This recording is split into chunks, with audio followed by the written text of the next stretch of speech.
Pasukan Israel membunuh 3 anggota kelompok militan Palestina dalam serangan Sabtu 2 April 2022 di tepi barat yang diduduki.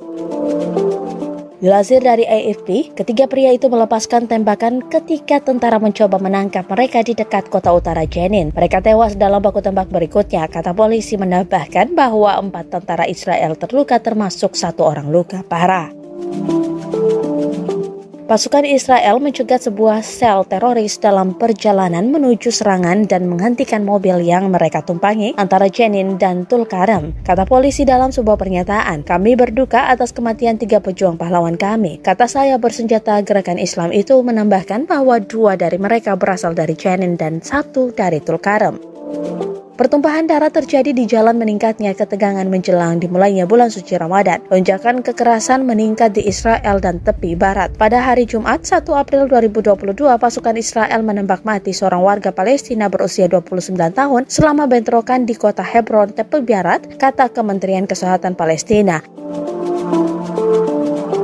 Kantor berita Palestina Wafa mengidentifikasi korban sebagai Ahmad Al-Atras yang dikatakan mengambil bagian dalam protes terhadap pemukiman Israel dan sejumlah telah menjalani hukuman 6 tahun di penjara Israel. Tentara Israel mengatakan bahwa selama kerusuhan di Hebron, seorang tersangka melemparkan bom molotov ke tentara yang menanggapi dengan tembakan langsung.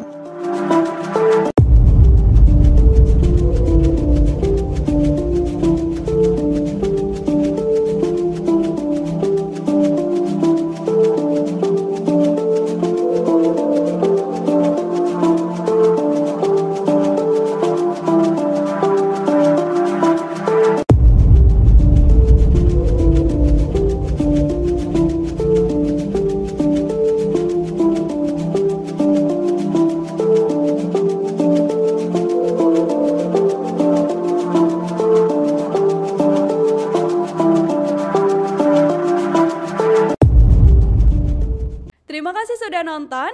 Jangan lupa like, subscribe, dan share ya.